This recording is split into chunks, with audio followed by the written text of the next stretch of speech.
And good afternoon from the New York Center for Foreign Policy Affairs. My name is Justin Russell. I am the Principal Director, and we are again having one in a series of webinars this year on foreign policy involving the United States, our allies and our adversaries. And we are so happy yet again to bring together a collective of experts in their respective fields to join us on this important discussion as we look at how does the United States hold China and Russia accountable for their actions, both regionally and globally, and how that accountability can have impacts around the world. Joining us for our discussion today, I'd like to introduce Michael Kimmage. Michael is a professor of history at the Catholic University of America. From 2014 to 2016, he served on the Secretary's policy planning staff at the U.S. Department of State. His most recent book is The Abandonment of the West, The History of an Idea in American Foreign Policy, which, Michael, I believe is available on Amazon and Barnes & Noble. You bet. Excellent. We'll do a plug at the end, a proper plug for that. Michael, as always, thank you very much for joining us, Professor. Thank you for having me. Next, joining us, what is becoming a regular for our webinars, a dear friend of our organization, a dear friend of mine, Dakota Wood. Dakota is a senior research fellow for defense programs at the Heritage Foundation. He is the editor of the Index for U.S. Military Strength. Dakota served as a U.S. Marine for 20 years, retiring as lieutenant colonel. He is currently the senior research fellow at Heritage and does an annual assessment on the strength of the U.S. military and is widely known for his insight in both military, defense, security, and international affairs. Dakota, always good to see you, my friend. That's great to be with you. Thanks for having me on. And finally, last but not least, joining us is Yun Sun. Yun is a senior fellow and co-director of the East Asia program and director of the China program at the Stimson Center. Her expertise is in Chinese foreign policy, U.S.-China relations, and China's relations with neighboring countries and authoritarian regimes. Yun, thank you very much for joining us on our webinar today. Thank you for having me. Not a problem. I mean, we don't have to go into a huge introduction on this. This is obviously a topic that has garnered both domestic policy, international relations, how the U.S. is viewed and how the adversaries are viewed, and the dynamics between how President or former President Trump and now President Biden, former Secretary of State Mike Pompeo, and current Secretary of State Antony Blinken. There's a lot of questions as far as how is the difference in the administration going to change? How is the relationship going to change between Washington and Beijing, Washington and Moscow? So many questions. So let's just get right into it. And I want to start off with you, Yun. Let's focus a little bit on the broader Chinese question. There is, especially of recent, a lot of pressure on both President Biden and on Secretary Blinken. Secretary Blinken just had what some are calling very tense discussion with Chinese leadership up in Alaska recently, and the readout of that didn't give us a real good idea or understanding of what the relationship is currently and what it could look like downstream. Do you have any kind of insight as to what does the current relationship look like between Beijing and Washington, President Xi and President Biden? Thank you, Justin. That is a great question. That's $1 million question everybody is asking. What is really the shape of U.S.-China relations these days, and where is it going? There are some fundamental facts that people do share.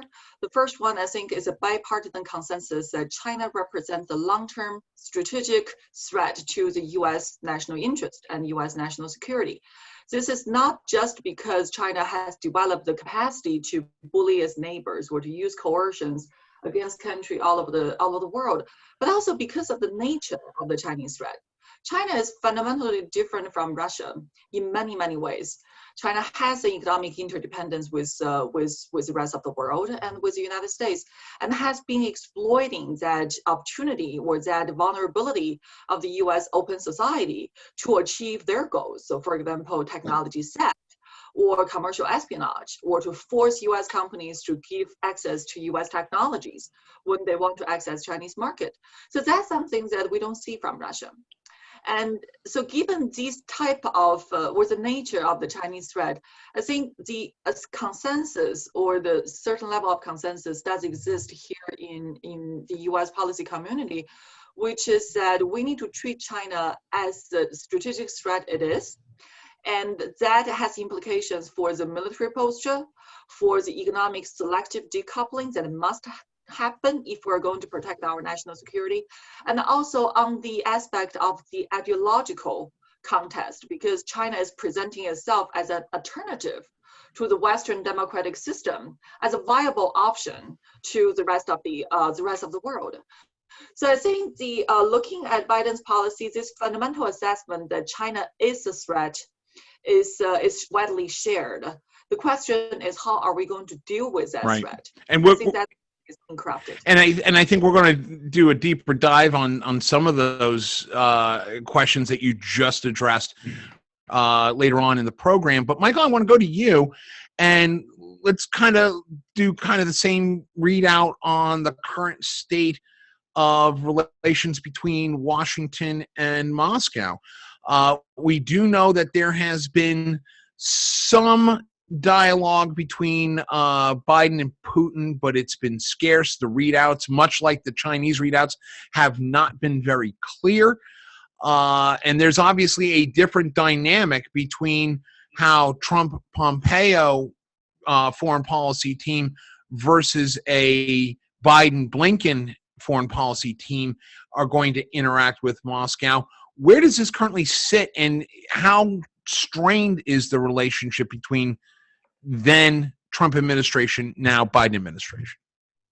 I think the relationship is quite strained. In some ways, you could begin to answer your question, Justin, with contradictions in the Trump administration and contradictions in the Biden administration. In the Trump administration, you had a level of rhetoric coming mostly from President Trump about the potential for cooperation, a certain tone of admiration that President Trump had for Vladimir Putin, and often as a sort of hypothetical statement, wouldn't it be good if we had decent relations with Russia? At the same time, with the Trump administration, you had the policy reality of a sharper stance toward Russia than you saw under President Obama. So sanctions increased, 2 countries were welcomed into NATO under Trump's watch, and maybe most importantly, he sent lethal weapons to Ukraine, which is something that the Obama administration didn't do. So there was a contradiction there between some of the rhetoric and some of the policy reality. You have, with the Biden administration, no warm rhetoric toward either Putin or the Kremlin. The rhetoric is pretty sharp, but one of the first administration acts was to renew the New START treaty between Russia and the United States. So on the nuclear sort of non-proliferation level, there's a bit of dialogue, but you've seen a pretty sharp downtick in relations even in the few months that President Biden has been in office. Of course, most conspicuously, you have the killer comment. Right. And at the moment, it seems to be that Russia is sort of boosting its military presence in eastern Ukraine, which could be, political theater, or could be a sign of a very hot summer to come. Dakota, we've seen this unique kabuki dance, for lack of a better term, going on between Moscow and Russia, going on between Beijing. Between Moscow and Washington, and Beijing and Washington. We've seen pressure points come up in the idea of, let's say, Hong Kong and the pressures that are going on with the freedom protests in that region. We also see as Michael pointed out, the killer comments and the rhetoric coming out regarding Russia. Is there an expectation from our allies, both in NATO and outside of NATO. Let's take, for example, those involved with the ANZUS treaty organizations in the South Pacific. Is there an expectation that the rhetoric and the kind of old school style is better for our foreign policy or worse for our foreign policy versus the kind of Wild West show that we saw with the Trump administration? Well, I think that, I mean, I appreciated the comments from Yoon and from Michael, in that it illustrates the sustained importance of diplomacy, right? Across time and across relationships. So you have to have that diplomatic dialogue. When you don't, then really bad things can happen, right? But where I tend to focus my work is in the rhetoric reality gap. So, we hear what people say from capitals and from their ambassadors and from foreign policy teams and all, right? And they can be saying lots of good things, or they can be saying lots of, very baiting and threatening sorts of things. But then there's the reality on the ground. So you have to compare what are the statements being said and what do you actually see unfolding. And that pertains both to competitors and partners and allies, right? So when we look at words, even as we've been discussing China here, is China a competitor? Is it a threat? Is it a challenger? Is it an adversary? I mean, these all have meanings, right? And that same thing can be applied to Russia. The interconnectedness between economies. As Yoon has pointed out, much different with China and the US and much of the Western world than it is with Russia. And yet we see the actual behavior and the realities on the ground. For example, China is Germany's largest trading partner. It's the single largest trading partner for the European Union. Germany is quickly becoming critically dependent on Russia for energy. So when the Nord Stream 2 pipeline for natural gas is completed, it's going to make it even more difficult for Germany to take a very tough stance against Moscow, or what Vladimir Putin is wanting to do. You see the reality on the ground of China, how they are rapidly growing their naval fleet, and how that naval fleet is pushing out much, much further from China's coastline into the South China Sea, the Indian Ocean, even forays into the Mediterranean. So if people aren't angling for some kind of a fractious contest, why are they investing so heavily in long-range missiles, precision strike, architectures, naval power, constantly flying and sailing into the airspace and sea space of countries like northern NATO countries for Russia and Taiwan? You see the reality on the ground in Hong Kong by China. So I think in this diplomatic effort on the part of Washington, what one says on the campaign trail comes into really stark reality of what your competitors and partners are even doing. And the reason I keep saying partners is NATO is a big deal, right? Right. Our partners in the South Pacific and in Western Pacific are a big deal. But when you look at the reality of their defense expenditures, what they can actually do to buttress or back up their diplomatic rhetoric, there's a huge gap between those two. And the Biden team is just going to have to deal with that. I want to touch on something that Dakota was talking about, because it seems that when we talk about U.S.-Russian relations, and Michael, I'm going to want to talk to you about the Russian side of this in a second, but when we talk about the relationship between Washington and Moscow, it is traditionally that military adversarial, whereas the relationship between Washington and Beijing has a multitude of dynamics that are odd. We see there's a term that government contractors use that it's called competimates, where you're friends on one side but your competitors on the other. Is China truly a competitor? And the reason why I ask that question, because we look at Huawei is bad, but Foxconn is good. We look at TikTok is bad, but we look at a company like SoftBank is good. There just doesn't seem to be a coalescing kind of antagonism with Beijing that there is with, let's say, Moscow. Am I off track on that, or is that accurate? I think that does have a certain level of accuracy to it. because while we can call China a competitor at the current moment, but we also must bear in mind that the Chinese desired end game eventually is not to be our competitor.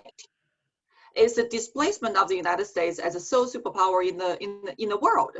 So when we bear that in mind and look at China's different actions, yes, there is a different multitude of these bilateral relations, and you could say that China is fundamentally different from Russia. The Russian style is more direct, and while China more likely uses indirect coercion to get what it wants. And we could say that, well, there is economic interdependence between US and China. And we could also say that China has a global presence and has the global strategy. Well, Russia might have that ambition, but its capability has been significantly mitigated in recent years because of its economy and because of the international isolation. So I think when we take all those factors into consideration and evaluate what kind of threat that China really represents in the end, we must bear in mind that, well, the Chinese end game is the displacement of the United States. And I think that's fundamentally different from the end game that Russia is seeking. I don't think Russia is trying to displace the US at all. Michael, do you agree with that statement? I mean, I go back, as we all do, to the days of mutually assured destruction and the days of glasnost leading to the warming and leading to all these different treaties. But even today, we still see that direct adversarial relationship between Russia and the U.S. I guess the question is that type of dynamic, is that type of military-based sword wielding dialogue, rhetoric, whatever we want to call it, is that sustainable in today's day and age with an intertwined global community, an intertwined global economy? Can the Russians win that fight, or do they think they can? I frankly don't know what the Russian endgame is, and they may not have one. They like to improvise. So I won't start there, but let me make a couple of points in response to both what you say, Justin, and what you just said a moment ago about U.S.-Chinese relations. The first is that Russia, United States doesn't have the dependence on Russia that it has on China. The economic relations, they exist between the U.S. and Russia, but they're minimal, and certainly in terms of the U.S. national debt, there's no connection to Russia there. So in that sense, the U.S. is just freer. So if it sees Russia as an enemy, it can call it an enemy and sort of travel down that path. I think that's structurally much more difficult with China, even if the fact of the animosity is there. The dependence that the U.S. has is a limitation on U.S. policy. But exactly as Yoon said, Russia's conduct in the world is different. So the meddling in the last two presidential elections, maybe China was there at the margins of that with some internet interference, perhaps, but nothing as bold as what the Russians have endeavored in 2016 and 2020. And then, of course, Crimea, an unresolved military situation in Moldova, Georgia, so Donbass, that's quite different from the kind of military challenge that China poses. So you have sort of a more acute threat in that respect, and that builds animosity between the two countries. But there are small areas where it's not quite dependence, but where the countries kind of need each other, the US and Russia, and that complicates things as well. So in the Middle East, I don't think that there's too much progress the US can make with the Iran deal, if that's what the Biden administration wants to return to, without dealing with Russia on some level. I doubt that the US can get what it wants in Afghanistan without dealing with Russia. I doubt that the US can do much in Syria and Libya without dealing with Russia again. So that's one area where just being an adversary of Russia is not going to help very much. And then on other Biden administration agendas, climate change and these things, Russia was recently invited to the climate conference that the Biden administration is organizing. So there you see the kind of independence that you're asking about, Justin, and that's less with Russia, but it's there. Well, Dakota, in going off of what Michael was saying, we hear a lot of folks in the NGO and in the international foreign policy arena talking about this possible Cold War 2.0, whether it's whether it's something blatant like the Navalny question and the Russian involvement there and the Putin involvement there, or something as broad and as global as their work in securing their positioning in the Arctic. Do you think that we are on the brink of a Cold War 2.0 with Russia, or is this part of a natural cycle of dialogue between the two superpowers? Well, what's the adage? History doesn't repeat, but it rhymes. So Cold War 2.0 is a handy reference, to a long-standing or a long-running competition between two systems, So right. In that sense, yeah, I guess. I mean, there are great differences in political model, how the government relates to the population, certainly national interest, geostrategic interests, who wants to be on top, right, of that pile. So when you consider China presents a 1.4 billion person market.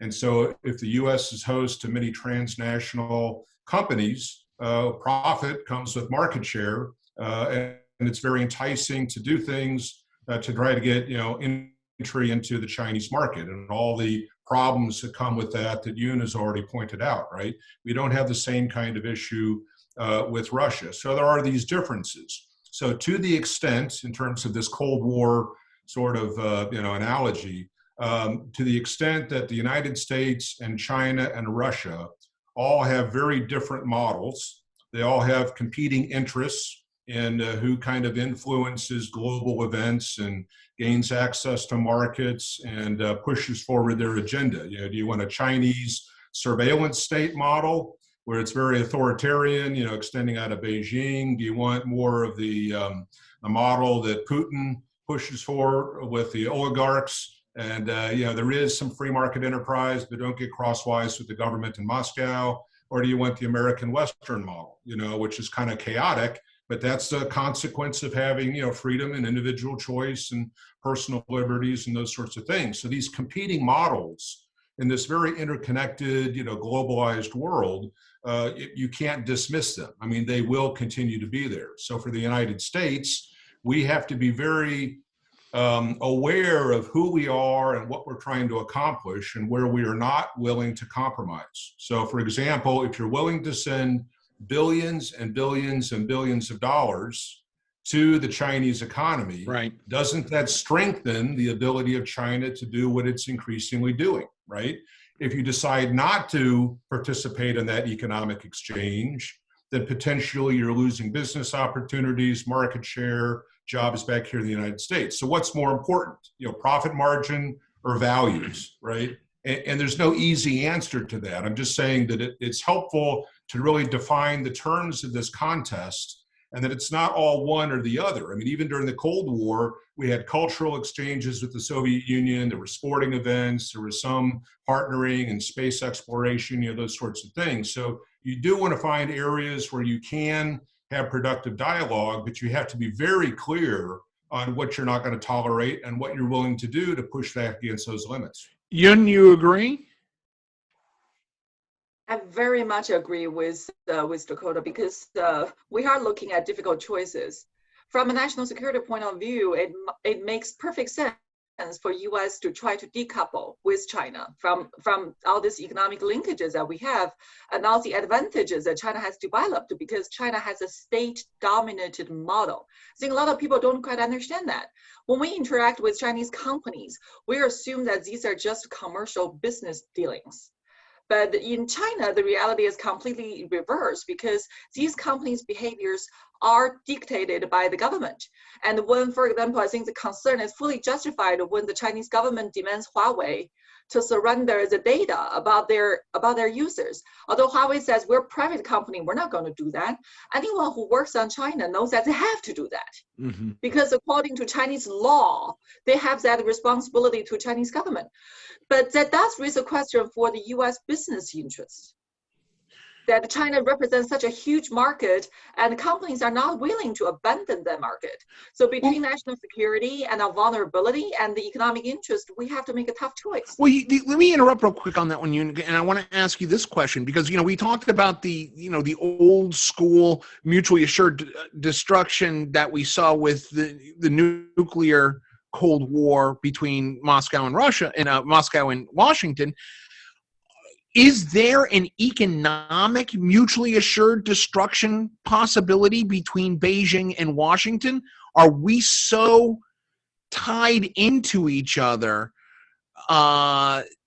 financially, that it doesn't make sense for China to unseat the U.S. or to beat us down enough to the impact of their own economy? Well, I think the nature of the mutually assured destruction in the nuclear field is fundamentally different from the economic relationships that we're discussing among countries. Right. Because it could sever their economic ties and it will hurt. It will hurt in terms of the domestic GDP per capita or the profit margin of our companies, but it's not going to destroy the country. So in that sense, I don't think these two are really comparable, but it does suggest that to sever the ties, even selective decoupling, the cost and the pain will be felt and carried by some. Michael, do you agree? In terms of mutually assured destruction, I do agree. I wanted to just go back for a moment and speak to your Cold War question. Yeah, please. And to connect it to Russia, because I think if you make a historical comparison, you can see that it's both better and worse at the moment than the Cold War was. On the level of diplomacy, it's worse. I can't think of a 10, 12-year period in the Cold War where there was almost no contact between the heads of state, Soviet Union, and the US. That's what we've had. It's not since 2011 that you have a proper meeting between the Russian and American presidents. What we've done in the last 5, 6, 7 years is on both sides grind down most of our diplomatic ties and connections. I would argue to the mutual detriment of both countries, but nevertheless, the process is very clear. We just sort of continue expelling diplomats, and that's something without precedent in the Cold War. On the other hand, where it's better than the Cold War, the situation now is that there's no need for global proxy wars.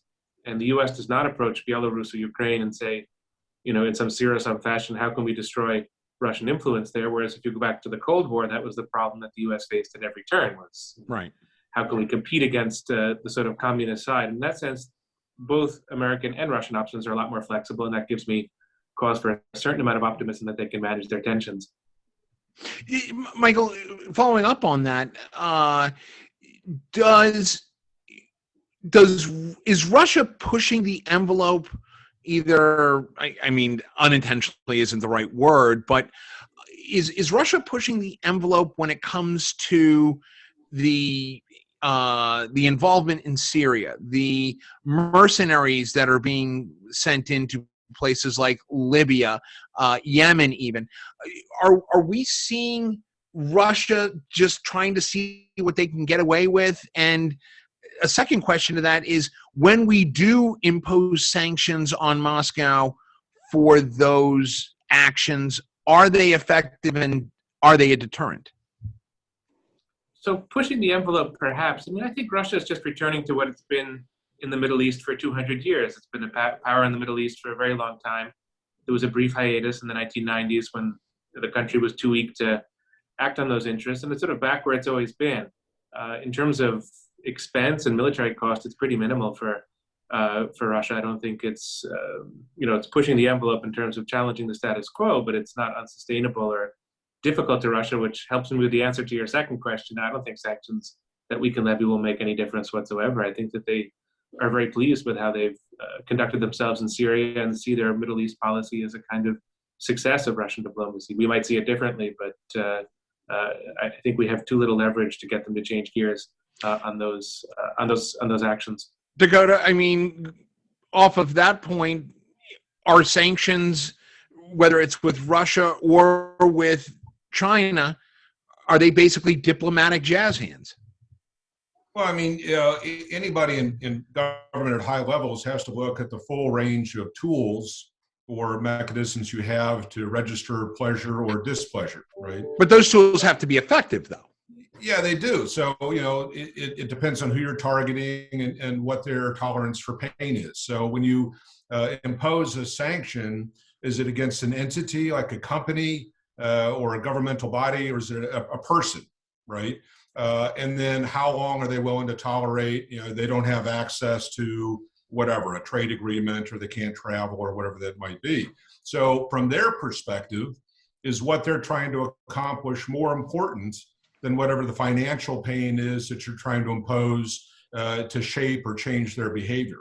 And this is it's a day-to-day decision process on how bad is bad. So sanctions are one tool. Certainly, the Trump administration tried to use tariffs, imposing additional costs on Chinese goods flowing into the United States. There was a lot of pushback on that, because if you want to buy something from China, it has a tariff applied. Aren't you really imposing a tax, on the American consumer that wants to buy that thing? So there are domestic considerations to consider, the considerations on the target that you're trying to influence, and then other people who are involved. So, for example, if you want to employ some kind of sanction having to do with Nord Stream 2 pipeline, okay, you're going to say that any company that is involved in the engineering fee associated with that gets some kind of financial penalty, right?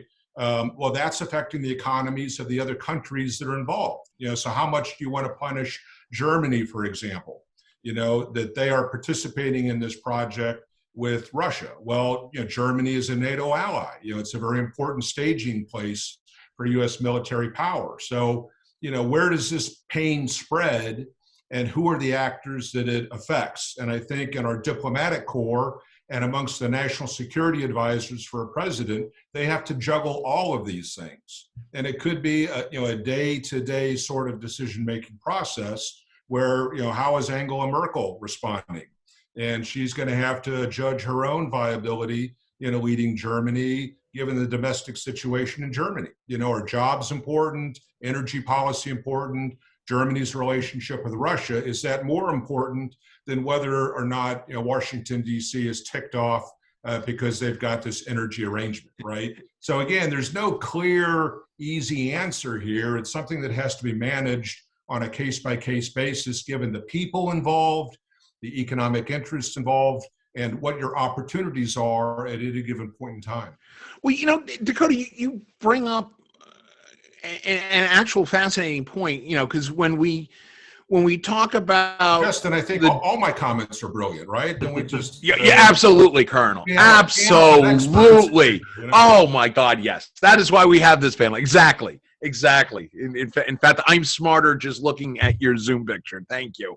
The question I have for you, because again, brilliant point, sir, is, and I'm going to digress for a second. You bring up Angela Merkel and the impact that she's had on the global stage just as Chancellor of Germany.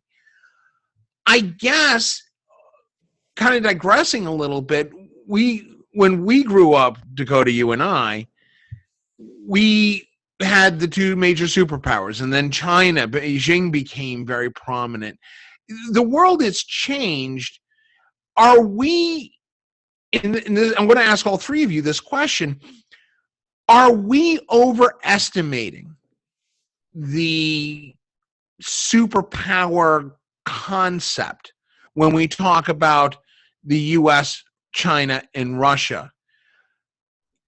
Dakota, I'll start with you since you kind of triggered the question. Yeah, well, it's all relative, right? So the United States as a power, is it massive, super? Well, who are you comparing it to? Guatemala, Canada, China, right? So it's all relative, and it's all relative to your particular interests. The United States has global interests. It has global obligations based on treaties that have been assembled for 200 years. And it certainly doesn't want to get pushed out of any kind of market sector, right? It doesn't want to have to ask China for permission, even in a tacit way, to conduct business with South Korea or Japan or the Philippines or Taiwan or anybody else, right? So in terms of power, economic power and military power, yes, I think the superpower construct is still very much an issue. But what we aren't accounting for here in this discussion is, how are these major powers aligned with friends or partners?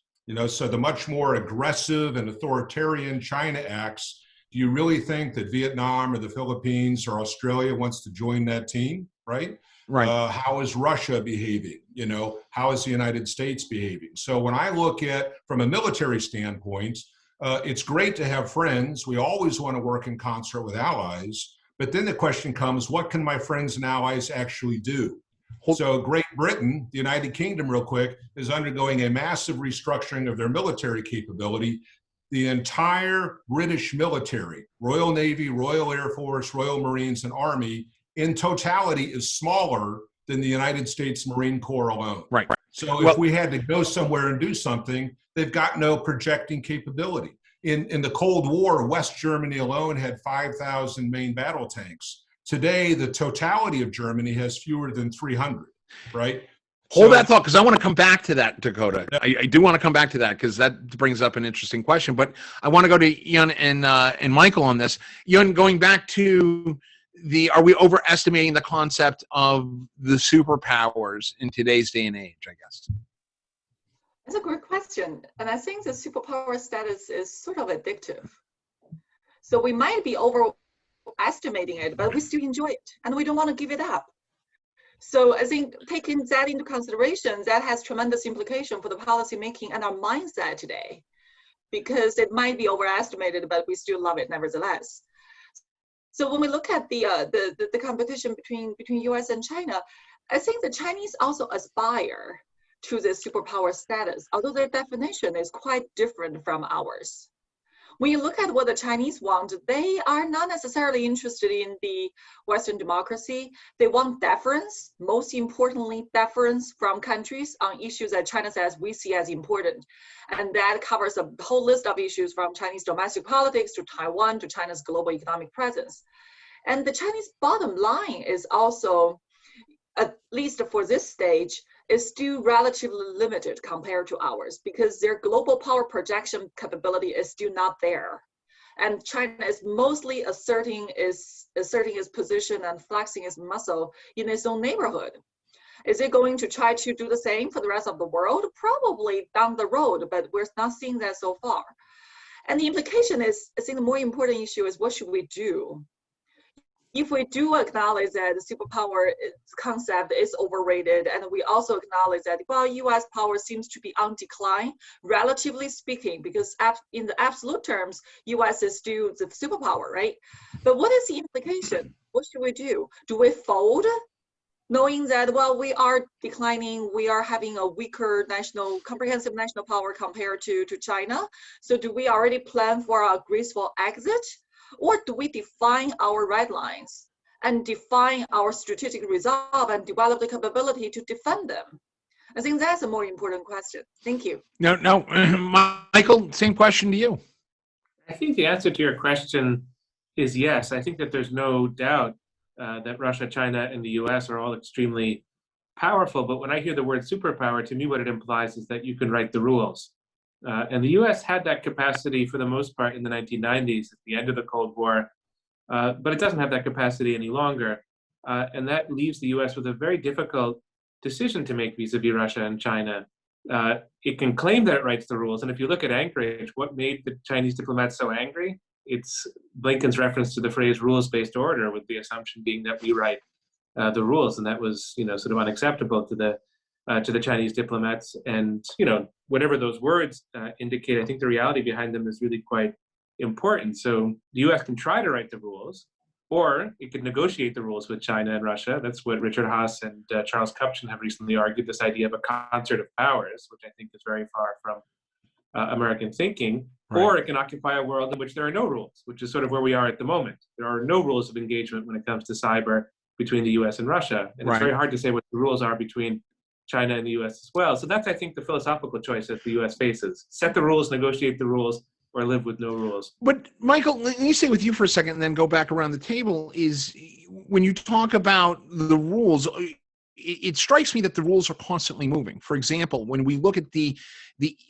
economic influence in a market like Africa, China definitely has eaten our lunch, here in the United States as far as the amount of capital investment, the ability to be influential in an entire continent.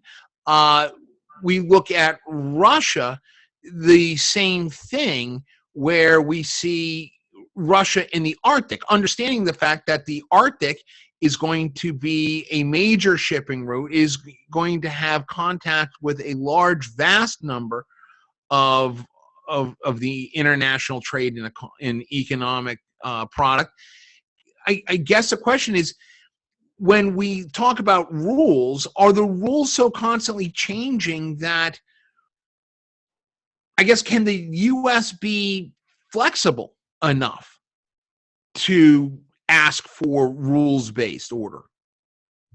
I mean, I think that the really crucial area of your question is less the economic than the military. I mean, China is eating Russia's lunch in Central Asia when it comes to economics, maybe not so much in terms of military power. And I don't think for the last 20 years, or even going back to the 1980s, as China began to emerge as an economic power, I don't think the economics of that were so disturbing to the US until maybe very recently. But I think where things are quite terrifying, if we're speaking about rules, are where those areas where military conflict, true military conflict, could emerge. And you have the cyber domain, where there's lots of competition and lots of potential for harm, and that could bleed over into a real military conflict. Or you could localize the problem to a place like Belarus. I mean, what happens this summer if the protests continue, Lukashenko falls, Russia moves in militarily?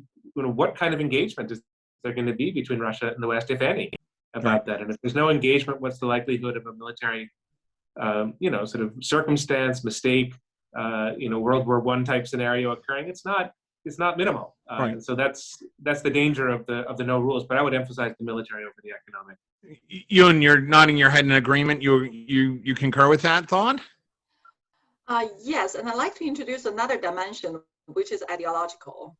That when we talk about the international rules or the international norms or the international system, international order, there are usually three components we're talking about. So economically, there's free trade and capitalist market economy, and in terms of the politics, is Western democracy. And then there's the security pillar of it, which is U.S. supremacy and all that. But I think coming to the rules, what we are increasingly hearing out of China is that who says the West represents a majority of the international community?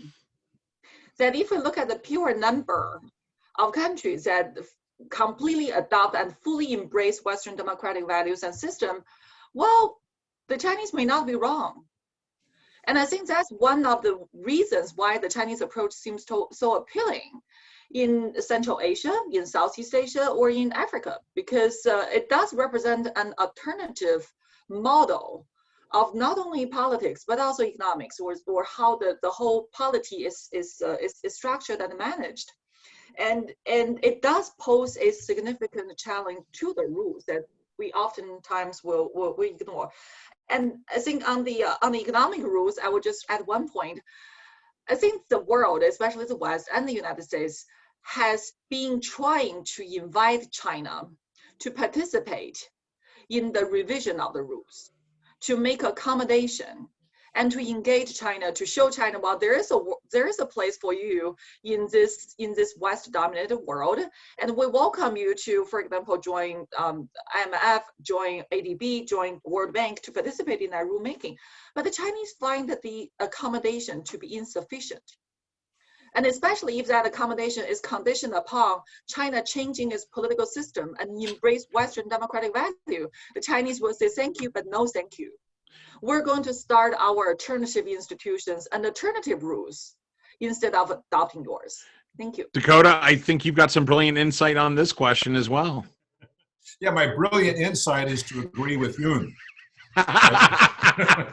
So, no, I mean, she's absolutely right. I mean, who could disagree that when you look at countries, how many are authoritarian or autocratic or, ruled by a small group or a single person for a long period of time? And so this very authoritarian model that the Chinese have developed, where it is kind of a command capitalist sort of system, is very appealing to many different countries. Now, I have heard from many colleagues that even given the penetration of China into Africa, it's almost better for the United States, because once you've done business with the Chinese, the Americans look a heck of a lot better, you know. So maybe we just stay out and let the Chinese. They always come back. That does, right? But yeah, I mean, I think these ideologies, that really it comes down to value system, right? And again, as I mentioned before, the Western liberal democracy sort of model carries with it a lot of messiness, because you have competition within the system, right? You can have food fights, and you've got some companies winning and other companies losing, and you have, some measure of unemployment, and this idea of people being able to choose their own path. You can choose wisely or you can choose poorly, and so you're going to have a little bit of disruption in this kind of a model. If you want peace and stability and everybody kind of bowing and doing what they're told to do, well, the Chinese model, is very appealing in that sense, right? Well, so this having to let me jump in on that one real quick, Dakota, because I guess the question, and I'm going to pose this to all three. You bring up a point that makes me look at, all right, who was right in dealing with both Beijing and Moscow? Is it the shoot from the hip kind of foreign policy that we saw with the Trump-Pompeo team, or is there a which would play to the autocrats, or is there a soft power mentality that we see in the traditional institutional mindset of Biden and Blinken? Yeah, well, which one is better? I would disagree with your characterization. It wasn't so much shoot from the hip. It was, look, we're going to draw a line. We're not going to put up with this nonsense anymore, right?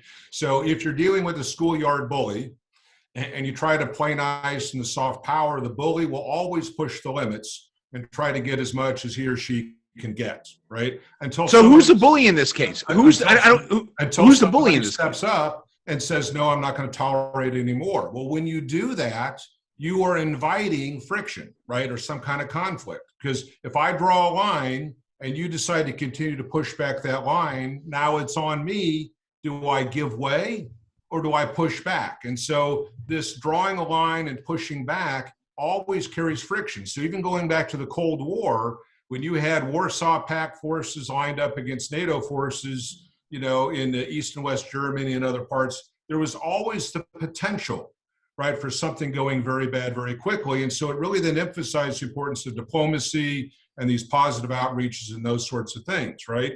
I think a problem we're dealing with today is the Cold War might as well have occurred in the 15th century, right? I mean, it's just so long ago, and no major country would ever go to war with another major country because we're so interrelated in terms of these economic structures, right? So this idea that something very bad could go very wrong very quickly, I don't think resonates with a lot of people. And so if you have a very aggressive expansionist economic power like China, they're going to take advantage of that. I mean, Michael, you're nodding your head very, very adamantly. You tend to agree with Dakota on this.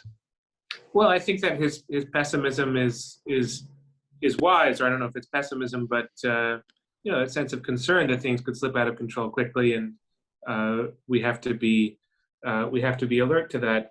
To go back to your question, Justin, I think that where the Trump administration fell down was with the alliances. That was especially the case in Europe, but South Korea and a few other instances in Asia, I think the Trump administration could just have done better.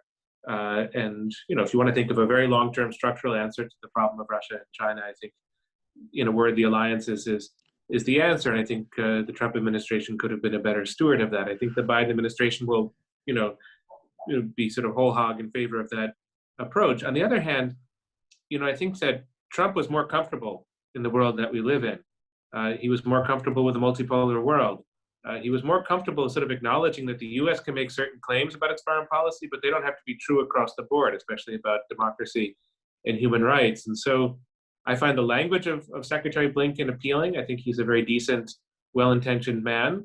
I don't know how he can make good on a lot of the human rights claims that he's making at the moment. So the question is, where can, the U.S. align its language with its with its most plausible policies. And there, I think, it will take us years to figure out how the Biden administration does, but I have my concerns. You know I was coming to you on this because Michael just brought up a good point, is the language that Secretary Blinken brings up as it relates to human rights and our international foreign policy, particularly as it deals with, in this case, Beijing.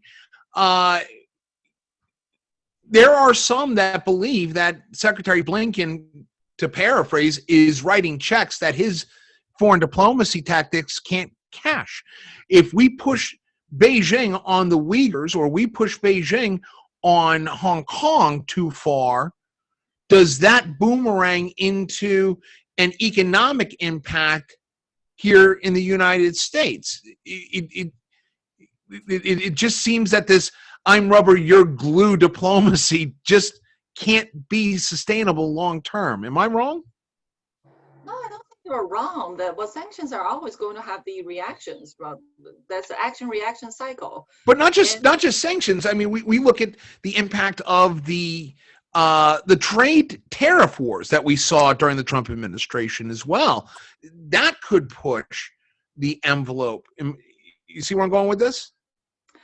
And also, you could argue that with all the tariffs that we levied and all the other restrictions that we have imposed, the U.S.-China trade deficit has not improved for all the years that we have imposed those tariffs. So what end does it really serve? I really enjoy Dakota's reference to the bully, and I would like to continue that analogy because as a China analyst, I look at the Chinese mentality, right? What is the bully afraid of? A bully is afraid of a bigger bully. And that's what China felt it encountered when President Trump was in office. That the Chinese felt, well, for this many years, 4 decades of engagement, we have been dealing with Washington, a group of gentlemen who try to talk to us into engagement and to try to embrace Western values. And we were able to play our game and try to delay and conquer. And suddenly there's Trump who's calling a spade, and China was called out. So I think from that perspective, if you look at the effectiveness of the policy, I could say that Trump's policy has been quite effective in making the Chinese realize that, well, the US is now getting serious about China being the national security threat. But if the criteria to evaluate that effectiveness is whether China's behavior has been changed, I think that's a very different story, because the counter-argument could be made that, well, none of the predecessors of President Trump changed China's behavior either. So why are we saying that Trump's policy has been a failure? So I would say that coming again to all these policy questions and all these policies that we have had on China, if the goal is to make China feel the pain, it was pretty successful. And there is this sense in China that now with the Biden administration, there's a group of gentlemen again, and gentlemen welcomes negotiation, and it's gentlemen's agreement to talk. So I think that the reason that the Chinese felt that they have weathered the storm of Trump presidency, and now they're embracing a new era of probably playing the negotiation game with the United States has restarted. All of a sudden, I'm starting to think to myself, Jim Baker looks like a genius for his soft power tactics. Bring back Jim Baker mentality in all of this. We've got 5 minutes left. I don't think we're going to have enough time to go to audience questions, and I apologize. This has been a fascinating discussion. But I have just one big question for the last few minutes while we're here. And I'll start with you, then to Michael, then to Dakota. We've got a new administration. They're literally less than 100 days in. We've got a traditional kind of foreign policy diplomatic core back in power at Foggy Bottom. Looking forward, knowing what we know now, what does the national security team and the diplomatic team with the Biden administration have to do to keep China and Russia accountable for their actions Ewan, I'll start with you. Well, that's a huge question and tremendously valuable question. Well, to answer your question, well, what do they have to do? I think they have to develop effective policies. And what do they have to do in order to develop effective policies? I think they need to develop a realistic and also appropriate end game. What are we trying to achieve with China? What kind of relationship we envision in the end with China? Only with the goal well defined in our mind do we know how to approach that goal. And we know where to draw the red lines. We know whether sanctions or the certain commercial interests should be sacrificed. We will know that whether human rights, Xinjiang, Uyghurs, Hong Kong, and Taiwan, they're absolutely non-negotiable, and we will stick to those positions as our red lines. So only with the well-defined endgame will we know how to go about it. And unfortunately, I don't see that articulation just yet. Right. Michael, same question to you. So 3 things I would emphasize. The first is domestic political renewal. I don't think American foreign policy is going to work unless we get this country on a sort of more stable footing. There's one issue that we haven't discussed in this past hour, and that's China's handling of the corona crisis. But they've in many ways China has shown more state competence than the West has. It's a complicated point, and there are arguable elements of it, but it's something of a fact of life at the moment. And I think the U.S. needs to, sort of clean house domestically, and our diplomats need to be thinking about that. It can't be the sort of stark separation between domestic politics and foreign policy. That's, I would say, step one. And we have to represent internally what we argue for internationally. And that's a little bit less to be taken for granted after January 6th and some recent developments than one might like. Secondly, I think there has to be an honest accounting for the grave differences that exist between US and China, US and Russia, not to expect these countries to democratize anytime soon, and to sort of acknowledge which I think most people in DC do, but to acknowledge the threats that they represent and, sort of be sharp and clear about the articulation of that. But then thirdly, precisely because there aren't any rules, as we were talking about a little bit earlier, I think crisis management and guardrails are also absolutely crucial. So as many lines of communication as possible, as much mid-level, not spectacular high-level diplomacy, but as much mid-level diplomacy as possible. Let that be an anchor in these uncertain, dangerous times. And hopefully we'll get through to the stage where maybe we can contemplate some kind of collective writing of rules, but that may never come, and that's far in the future at any rate. Fantastic. Dakota, final word to you, sir. Same I'm question. going to double down on brilliance and just align myself with Michael and Yoon. So gets me off easy. I would say to Michael's point, I mean, we absolutely need to get our act together domestically. But you can't put, and he wasn't applying this, I'm not saying that, Michael, but you can't put your foreign policy efforts on hold until you get the domestic situation stabilized, right? So, I mean, the foreign policy team, the national security team is going to continue to have to push forward. And I think it's this rhetoric reality gap that I mentioned, right? That you've got lots of great ideas, an idealized policy. You have to know what kind of world you would like to see so that you set an objective and work toward that. But you can't ignore all the bumps and bruises and difficulties along that path. And so dealing with the reality of China and Russia, the nature of their systems, the huge gulf in values systems. And I think the United States would make a lot of headway if they were much more plain spoken about this difference between models. Do you want the Chinese model and all that that implies, or do you want a Western liberal democratic model and all that that implies, right? So in terms of don't forget the Russians. Don't forget the Russians. Well, I mean, I'm saying, right? So it's those differences, right? What kind of world do you want to play in where you've got more opportunity than oppression and authoritarian sorts of approaches? And I think we would make better headway at emphasizing that more clearly. Michael, you got 30 seconds. Self-confidence. We should have lots of self-confidence in the long-term virtues and assets of our system, more than we often project at the moment. Very good. I'm going to have to really get through this. Yoon, Michael, Kimmage, Dakota Wood, thank you so much. This has been probably one of my favorite webinars that we've done. It has been a great discussion. I hope you guys will come back and join us again here at the New York Center for Foreign Policy Affairs. We've really enjoyed having your insight. Thank you so much. Special thanks to our program director, Alyssa Bonk. She is the backbone of this. This does not happen without her. A special shout out to Kayla Murphy, to Juliana Iwazinski, and Lauren, the rest of the team, Aaron. You guys continue to make me look smarter than I actually am for these things. Thank you for all the hard research that you guys do. You can follow us on social media. Go to our Facebook page.